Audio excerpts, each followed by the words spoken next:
Thank you so much for joining us online today. We so appreciate you checking out this message. We hope you enjoy it and are inspired to live more and more like Jesus Christ by His grace. If you would like to support the ministries of Rancho, you can do so at rancho.tv/giving. Set up a giving profile and a reoccurring gift. We'd sure appreciate that. Enjoy. Okay, calm. Can you even remember the last time that you were calm? That life was calm? That you had a moment of calm? You know, where it just kind of almost seems like time stands still. The kind of calm where maybe there's chaos happening around you. Lists and requests and surprises and fun and excitement, but somehow you find a moment where it almost seems as if time stands still.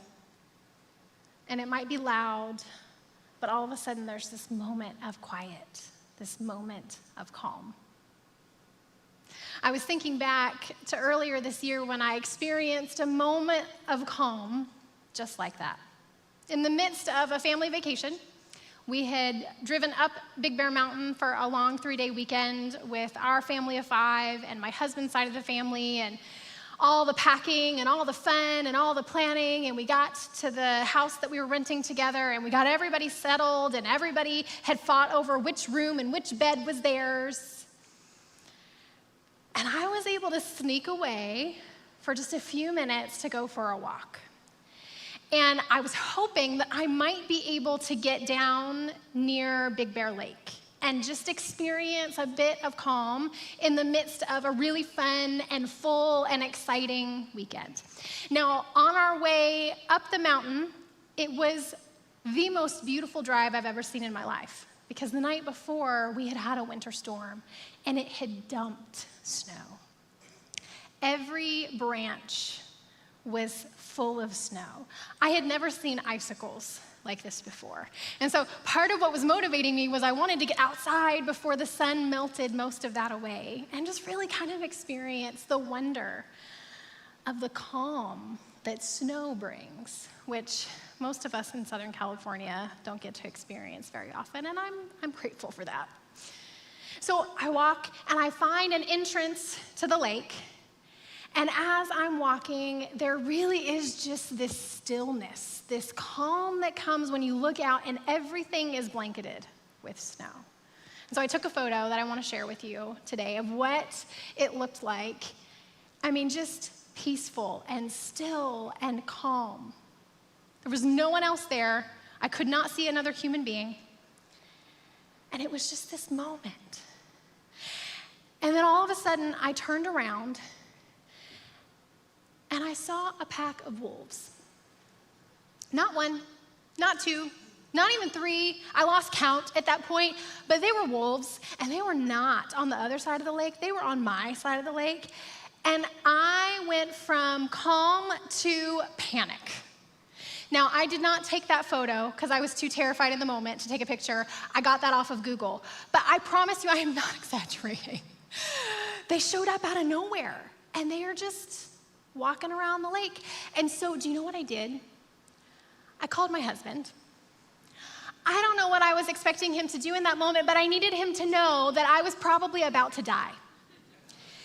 That I was alone, experiencing calm, and then all of a sudden I was not experiencing calm and there were wolves. Now, do you know what he told me?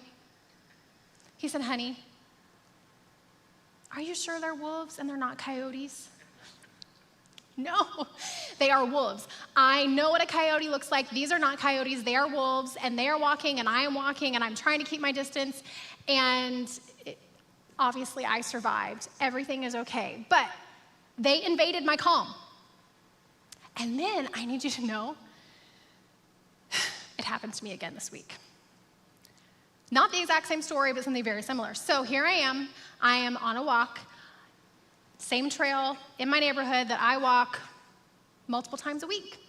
Now, I am used to seeing wildlife on these walks. Do you guys see wildlife in your neighborhoods? We don't tend to think we have it in Southern California, but we do. I see rabbits all the time. Those are fun and cute. I see other people walking their dogs. They're fun, they're cute.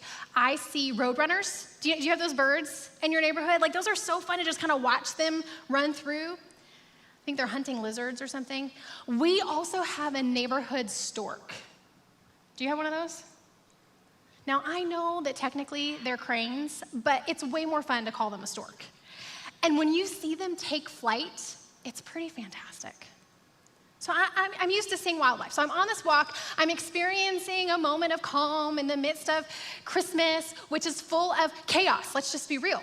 Even if it's fun chaos and exciting chaos and full of goodness and life, Christmas is kind of filled with some chaos. And so I'm on this walk, and I have some quiet, and I'm praying, and I'm thinking, and it's still, and all of a sudden I look up, and right on the edge of the brush, I think, oh, how cute, there's deer. And as I keep walking, because deer, I get a little closer, and I think, oh, no, those are coyotes, 2 of them. And I think, all right, no big deal. Coyotes are scared of people. They're gonna run away. I will get to continue my walk. It will be fine. They see me. I see them. They do not run away. I realize they are not running away. So do you know what I did? I backed away slowly. I'm backing away, and I think at some point they're gonna turn around and they're gonna run off. They did not turn around and run off. Do you know what they did? They followed me. 2 coyotes, they're following me. And so do you know what I did? I pulled out my phone and I called Ryan. He answers. He knew I was on my walk, so he's like, okay, what's happening now? I'm like, hey, so I'm being followed. You are? Mm-hmm. By coyotes. Of course, the coyotes don't follow people. They run from people. Not these coyotes. They're following me. And I'm calling you in case they catch up to me and I don't make it home. I want you to know that I love you. Tell the children I love them. The presents are hidden in the closet, in the Amazon boxes. It's gonna be good. I'm not even kidding you. They followed me for about 60 seconds. I mean, we're just kept the same distance, but they followed me. And so my walk ended. I went home. They completely interrupted my calm. Calm, when we get to experience it, is wondrous and wonderful. And what we're gonna be talking about today is we can experience calm even in the midst of chaos. It might be wolves, it might be coyotes, it might be 4 lists of things that you have to get done in order to make Christmas happen. It might be 5 different events that you have to attend and host. It might be all of the traditions that you want to make sure you check off before December 25th gets here. I don't know what it is for you. Your chaos might be heavy and dark and a bit overwhelming. Your chaos might be full of fun and excitement. You might be thriving in the midst of fun chaos right now. But I do know that we can find, with God, a bit of calm in the midst of chaos. Because we've been doing it since the very first Christmas. And so as I began to think about this idea of calm, immediately the story of Mary, the mother of Jesus, came to mind. I have been drawn back to her story in the book of Luke several times over the last few years and have really come to respect what she has to teach us and the way that Luke describes her life. I think there's much that we can learn from her. And so today we're going to look at her story and some things that I think she teaches us about finding calm in the midst of chaos. She experienced chaos from the moment the angel Gabriel came and surprised her with good news. Because even good news, even surprises can bring chaos. Raising Jesus, chaos. The first Christmas, chaos, all good, all the best. And yet there was a little bit of chaos. And I want us to look at how she responded in the midst of that. And so we are going to be in Luke chapter 2. And we're starting with the angel Gabriel who comes to Mary. Now, I want you to imagine Mary is a young teenage girl living her best life. She is not expecting an arrival of an angel. She is not expecting good news or a surprise. And what I also want you to know is every time in the scriptures that we see an angel encounter a human being, that human being is not delighted by the arrival. They are terrified. Absolutely shaking in their boots, terrified. And so this is a total interruption. I don't know if Mary was cleaning or if she was taking care of the animals or if she was cooking or if she was singing. I mean, who knows? But in the middle of her normal life, chaos. Good chaos, but chaos. So Gabriel greeted her. Good morning. You're beautiful with God's beauty. Beautiful inside and out. God be with you. Shock, surprise, awe. That's what would happen to any of us in that moment. And it tells us she was thoroughly shaken, wondering what was behind a greeting like that. But the angel assured her, Mary, you have nothing to fear. God has a surprise for you. Okay, we all have a different relationship with surprises. How many of you love surprises? They are your thing. You love receiving them. You love giving them. Yes. How many of you are like, please don't ever surprise me? Yes. I don't know where Mary fell in this camp, but this kind of surprise, there was some chaos that comes along with this. Good chaos, difficult chaos, uncertainty kind of chaos, but chaos. You will become pregnant and give birth to a son and call his name Jesus. Now, I'm not going to read you every line of the story today. I want to jump around to the most important parts for what we're talking about together today. But what happens here is Mary and Gabriel have this dialogue back and forth together where Mary asks some clarifying questions. I think some very fair clarifying questions to this surprise, to this good news, like, okay, how? And then what we see happen is that Mary responds with a sense of calm. Even in the midst of the surprise, even in the midst of the chaos. She processes and then says, let it be with me just as you say. And then the scripture tells us that Mary did not waste a minute. She got up and she traveled to a town in Judah in the hill country straight to Zechariah's house and greeted Elizabeth. She did not waste a minute. She traveled to be with family. Elizabeth and Zechariah were distant cousins. And then it tells us a few verses later that Mary stayed with Elizabeth for 3 months and then went back to her own home. So a couple of things that I want to draw our attention to in this story with Mary. In the midst of this chaos, she seems to find some calm. And then we're going to look further into her story in a few months and find even more calm in the midst of chaos. I think the first thing that we can notice is that calm happens when we slow down. Did you notice that Mary gets this surprise? She hears this news. She has this dialogue. Let it be to me as you would say. And then she puts her life on pause for 3 months and travels to be with family. She literally takes a sabbatical. She stops everything in her normal everyday life. She puts it on hold and she goes away. She slows her life down. Now, I am going to venture to guess that there's probably not anyone in this room, maybe somebody watching online, who could just push pause on their life for the next 3 months. If you can, I highly recommend it. I just was speaking with someone a couple of months ago who had their first 2-month sabbatical, and it was so fun to get to hear their experience of slowing their life down. For most of us, that's probably not a realistic option this time of the year. But what would it look like for us to slow down our lives even just a little bit so that we might experience some calm in the midst of chaos? One of my favorite quotes from author and theologian Dallas Willard is a story about how somebody came to him one time and said, okay, Dallas, if I want to be spiritually healthy, what should I do? And Dallas responded and said, you must ruthlessly eliminate hurry from your life.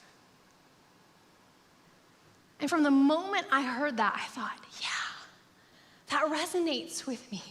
When I am hurried, which is a lot of my life, I experience much more chaos and a lot less calm. But I don't always know how to ruthlessly eliminate hurry from my life. It is a habit that I am consciously trying to hold on to and to build into my life, where even in the midst of chaos happening around me, I might be able to be calm and unhurried. And I get it wrong more often than I get it right. But I wonder what it would look like for you and for I, especially over the next couple of weeks, to slow down a little bit. And I think that might be more possible if we were to simplify. Not everything, but maybe just a couple of things.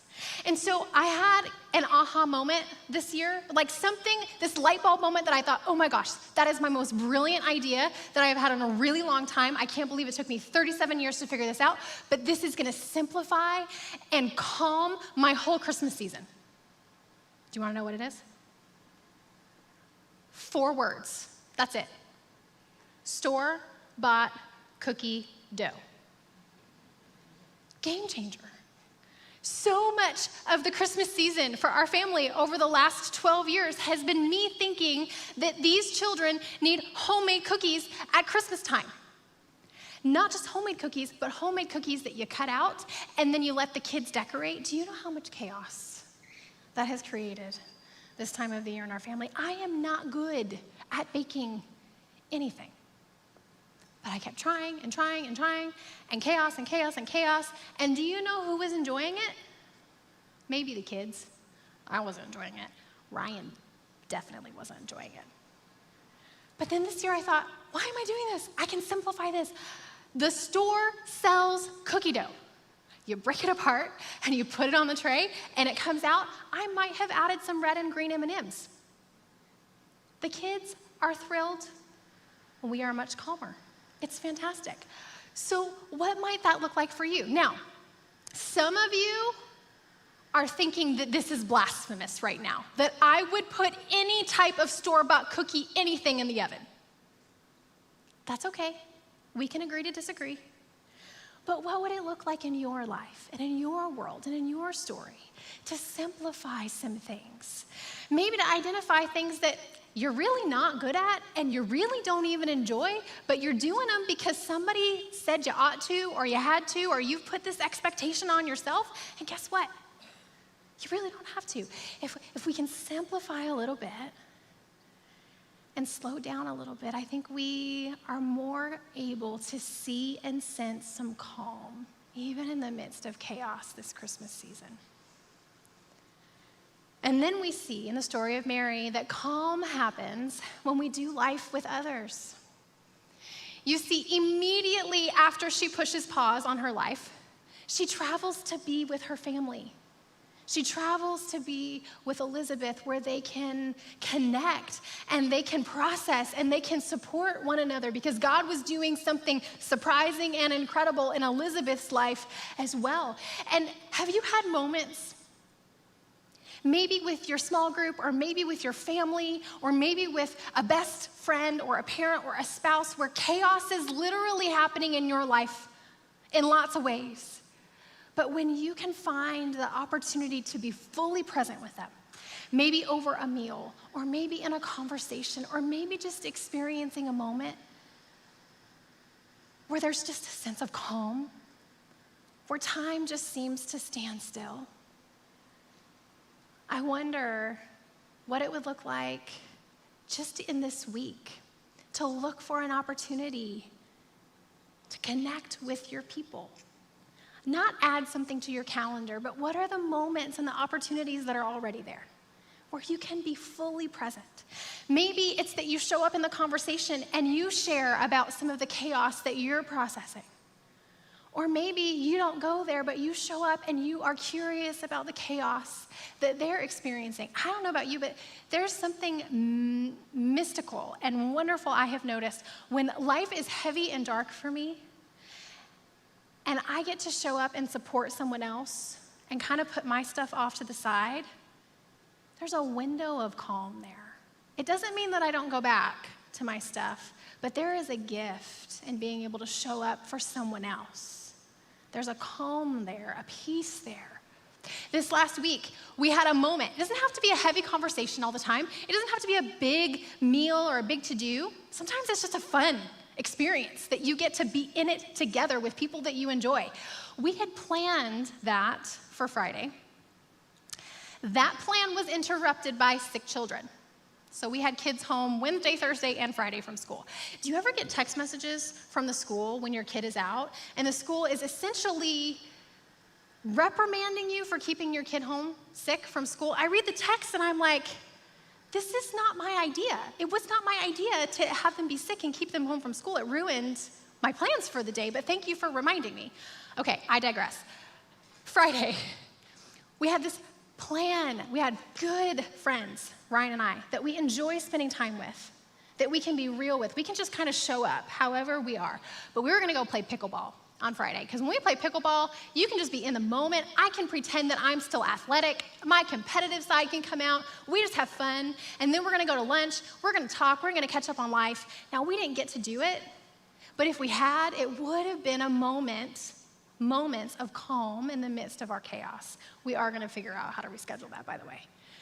What could that look like for you? Calm happens when we take the time to spend time with our people. And then the last thing that I want us to notice about Mary's story today is something that we see repeated in the scriptures at least 3 times. And anytime something is repeated in the scriptures, I want to pay attention to it. Like, there's a reason that when Luke was writing this gospel, he wrote this 3 different times. He drew our attention to it 3 different times.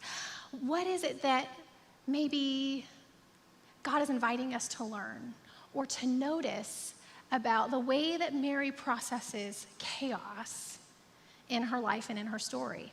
So fast forward, Mary has put her life on pause, she has traveled, she's with her people, and then Jesus is born. Now, if you have ever had a baby or been in the delivery room when a baby is born, you know it is the most wondrous, incredible, awe-inspiring moment, and it's chaos. It is unpredictable. You cannot control it. It is a miracle. It is chaos. Even in the best of situations and circumstances, that little person comes into the world, and guess what? They bring with them chaos. In Luke 2:19, it says, right after this, but Mary treasured up all of these things and pondered them in her heart. This is the first time we see this about Mary. There's chaos, and she stores it all up, and she ponders it. And then fast forward a little bit in the story of Jesus, and the prophet Simeon prophesies over baby Jesus at the temple. Again, chaos. Have any of you tried to get a newborn baby and the newborn baby's mother out of the house the first week after this baby is born? It is not easy. It is not calm. You feed that baby, you change that baby is clean, and then you get there and the room is quiet and everyone is waiting, and what happens? That baby is not quiet anymore. It's a little bit of chaos. It's special, and it's meaningful, and it's a moment. It's kind of chaotic getting it all figured out. And in this moment, in Luke 2:33, it says, the child's mother and father marveled over what was said about him. Marveled in this verse literally means to wonder. They wondered over what had been said about Jesus in the temple. So we see another moment where they're taking it in, where they're processing what's happening around them. It's wonderful, and it's life-changing in the most incredible way that they can't understand, and yet it's also chaotic. And then the third time that we see this, we fast forward to the preteen years. Are any of you raising a teenager or a preteen? I know we have teenagers and preteens in this room. You guys are amazing. You're navigating all kinds of chaos all the time, wonderfully. So Jesus is about 12 years old, and Mary and Joseph lose him in Jerusalem. How many of you have ever lost a child? even for 60 seconds. It is some of the most terrifying moments of your life. Mary and Joseph didn't lose Jesus for 60 seconds. They lost Jesus for a day and a half. Can you imagine the chaos that they're experiencing in this moment? And so they go back to the temple and they find Jesus, and there's this wonderful dialogue where Jesus responds and answers their questions, and it just blows their mind. And then in Luke 2:51, it says, but his mother treasured all of these things in her heart. So 3 times we see chaos, and Mary ponders. She treasures, she stores these things up in her heart. This is something that I want to pay attention to. This is something that I want to learn from. And so the last thing that I want us to talk about together today that I think we learn from Mary is that calm happens when we become mindful of our experience. Now, this word mindful can be defined lots of different ways. There are great definitions for it out there. What I think captures it best is when we are aware of what's happening inside of us and around us. When in that awareness, we then partner with God and ask God to help us understand what we're noticing inside of us and noticing around us. When we begin to pay attention to the way that we react and respond to what's happening inside of us and to what's happening around us. We become mindful of our experience. This is thinking about what we're thinking about and learning to identify what we're feeling inside of us. And then with God's help, processing how those thoughts and feelings then motivate and drive our reactions and our behavior and our responses. You see, I am mindful when I take the time to process my thoughts and feelings. And I'm mindful when I begin to become aware of how I'm reacting to the chaos. There will always be chaos around us. It's just kind of a part of the deal. Good chaos, difficult chaos. There's a gift of calm when I can learn to understand how I react to that chaos. And realizing too, which is not fun to admit, that sometimes I contribute to the chaos. We have a joke in our house, which is really a question about me, the mom. And that is this really a good time to ask mom? I mean, this has just become kind of a normal thing. It started when Ryan and I first got married. And he began to notice that if I was in the middle of chaos and I was feeling a little overwhelmed or a little stressed, if he would ask me to do something or to try something or to consider something, then my first response was not always my best response. That usually it was a hard, no, I don't want to do that. I'm not proud of that, but it was the reality of what he married into. Now, he's very gracious, and we were able to kind of process through this together where, he gave me some feedback and I could hear it and try not to be defensive and go, yeah, you're right. Like when there's chaos and I'm overwhelmed, my first response is not my best response, and I'm gonna work on that. And then also me being able to say to him, hey, can you maybe be aware of what I'm experiencing and maybe not ask me in the middle of it? Like, could it wait? And then I learned to go, hey, honey, how about we talk about that later? How about we talk about that tomorrow? How about we talk about that on date night? And then I began to realize, what if I just said yes? What if I just went with it? Because I would realize that oftentimes I would say no, or I would shut down an idea, and then later when I was more calm, I would go, well, wait a second, that's actually not that bad of an idea. And then do you know what happened? In the last couple of years, we'll be in the kitchen, I'll be making dinner, the kids will be doing homework, somebody will be watching television in the family room. It's normal family chaos. And one of the kids will walk up, Mom, and they'll start to tell me about an idea, or start to tell me about something that they need for school, or start to add to the list of things. And I'll look over my shoulder, and Ryan will just kind of be smiling, and he'll say to the kiddo, hey, is now really the best time to ask Mom about that, or do you think it'd be better to ask her later? This is like a thing in our house now. I'm not proud of it. I'm doing my best to work on it, and to even sometimes in the moment respond and go, I hear you, kiddo. Right now, I can't give you my full attention. because I'm cooking 5 different meals for 5 different people, and I don't know what I got to do about that. That'll be on next year's list. But can we talk about this after dinner? Instead of a reaction that I then later have to go back and either apologize for or own or change my mind or do all the things. Calm happens when we become mindful of our experience. And so today, the worship team's going to come out and really give us an opportunity to experience a bit of calm in the midst of whatever chaos we may be experiencing. And I want to invite you and myself to really take the next few moments to slow down a little bit. Not our bodies. You're already seated. You're calm. But your mind and your heart, what would it look like to slow that down for a minute and allow yourself the next 3 to 4 minutes to just be here in this moment? To be with your church family. In community, there is something calming and powerful about being together, singing and listening to music and praying. Allow that to be a moment of calm. And then maybe to be mindful. Maybe this is the first time you've had a minute this week to even pause and consider, what am I thinking? What am I feeling? How am I responding to the chaos around me? And inviting God to help you understand and maybe make some adjustments along the way. And so as they lead us, I'm going to invite you to stay seated and allow this to maybe be a moment of calm in the midst of the chaos. Let me pray. God, thank you.